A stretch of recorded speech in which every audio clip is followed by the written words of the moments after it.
السلام علیکم. د نننۍ معلومات زموږ د جینۍ په اړه باندې ډېره دردناکه کیسه ده. زموږ دا ویډیو د سره تر اخره پورې وګورئ نو تاسو ته به پوره معلومات. خو د دې ویډیو نه مخکې زه ته دا یادګي نه وکړم تاسو که چېرې زموږ په دې چینل کې نوي وئ حتما دسه زموږ همدا چینل د سره سبسکرایب کړئ، خوا کې ورسره د ټلۍ نشان ووهئ. ښایي یوه نوي معلوماتي ویډیو تاسو ته په اسانۍ باندې در ورسیږي. عزتمن دا جینۍ د خپل ژوند کیسه دغه شانتې کوي. وایي چې زه چې څه ټایم کې ماشوم یم نو ما سره مې مور او پلار ډېر ظلم او زیاتی کول، خو ما به یعنې خپله ډېر برداشت کولو ځکه چې زما خپله مور مړه شوې وه او پلار خو مې خپلو، خو پلار مې دغې د مور خبره به د مېرنۍ مور خبره به مې منله چې هغې به ورته څه ویلې نو هغه شانتې کار به یې کولو، ځکه چې هغه د دغه ښځې نه ډېره مجبوره و، ځکه چې ما دغه ښځې دغه واده یې چې لا نو خپل پلار به مې سره ډېره مینه او محبت کولو او ډېره نظمینه به یې ساتلم، او چې کله چې مې پلار واده وکړو نو هغه مینه محبت یې نه ختم شو او ډېر ظلم به یې راباندې کول. ما به ډېر برداشت کولو، خو ځکه چې په ما باندې به یعنې کله په بازار کې څه خرڅول، کله به یې باندې څه خرڅول، ځکه چې ما ته به یعنې د کور خرچه به مې ما ته به یې نه راکول، صرف خوراک څښاک به راکول او په خپو باندې به مې شتېدلې چپرې په خپو وي او شتېدلې کپرې. دې پلار به په ما باندې سم خیال خو نه ساتلو، ځکه چې د دغه مور او پلار به مې دا مقصد ویل چې دا د دې کور نه وتښتي او دا د دې کور مالکه راته سازه نه شي. خو ما به زه به د دوی په خبرو باندې یعنې ډېره پوهېدم چې د دوی یعنې څه مقصد دی، خو ما به بې د هغوی پورې، خو زه به یعنې د خپل کور نه وتلم، یعنې تښتېدم به نه چې وبه وتلم، یعنې څه کار ما به مې کولو او واپس به مې د شپې کور ته ځان ایستلو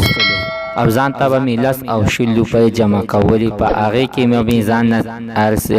خپله سیالي برابره ساتله. خو په دغه شانتې په ګاونډیانو کې مې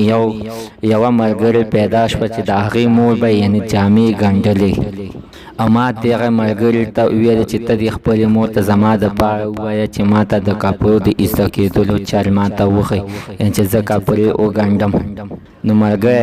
ډېره خوشحاله شوه. دا خو ښه خبره ده، بعد دا خبره خو نه ده، زه مې اوس په مور ته وویم. هغه ملګری یعنې لاړله او سمدستي یې خپل مور ته وویلې چې زما دې ملګري ته د کپړو د ګنډلو چل وښیه. نو مور یې ورته وویلې راځي دې ته اوس نه دی راځي. هغه جینۍ یعنې محنت وکړو او د کپړو د ګنډلو چل یعنې شروع کړو. خو دا جینۍ ډېره هوښیاره وه، زر ته زره یعنې دې دا کوشش کولو چې زر ته زره د دې کپړو د ګنډلو چل زده کړم او زه به ځان ته بیا خپل اوزار یو شی واخلم، یعنې بیا به زه چا ته نه محتاجېږم او خپل او مور او پلار ته به مې بیا به مې حاجت نه راځي چې هغوی ته به بیا زه داسې خبرې نه کوم، یعنې چې تا ما ته داسې شیونه واخله او یا ته ما ته د امثلو سیالي برابره کړه. خو دې جینۍ په 6 میاشتو کې یعنې ټول چل د کپړو زده کړو او دغې نه بعد یعنې ځان ته یعنې د ګنډلو ماشین واخیستلو د کپړو او خپل کار یعنې په خپل کور کې شروع کړو. خو په دې شروع کېدو کې یعنې دا پیغلم شوله او بیا به د کلي ټول محلي خلکو به ورته کپړې راولي او دې به ګنډلي. نو د هغې نه دې ورته ډېر شی روپۍ جمع کړلې. په دې کې د دې د واده کېدلو ټیم راغلو، دې کې د دې د رشتې دپاره خلک راغلل. د رشتې خلکو چې دا وکتله نو دا جینۍ یعنې ډېره ښایسته وه، خو د هغوی ډېره خوښه شوله. خو پلار یې یعنې ډېر په ټینشن کې و چې خو زه دوی ته ورکړم، خو دې باندې خرچه خو راځي، یعنې دا خو زه نشم برداشت کولی. د جینۍ پلار یعنې دې جینۍ سره به یعنې ډېر شور کولو، ولې ته یعنې واده کوي، واده مه کوه، ما سره ستا د واده کولو دپاره پیسې نشته دی. جینۍ ورته ویلې ما سره دومره پیسې دي چې یعنې چې زه یې ټول عمر خرچه کوم نه یعنې نه ختمیږي، ځکه چې دې جینۍ 15-14 کاله دغه شانتې کپړې وګنډلې، ډېرې روپۍ یعنې ځان سره جمع کړې وې، خو په دغه روپو باندې به دې خپله خرچه هم کوله او ډېر عرصه به یې کول، خو دې به جمع کولې هم. په دغه روپو باندې دې جینۍ ځان ته بیا واده هم خپله وکړو.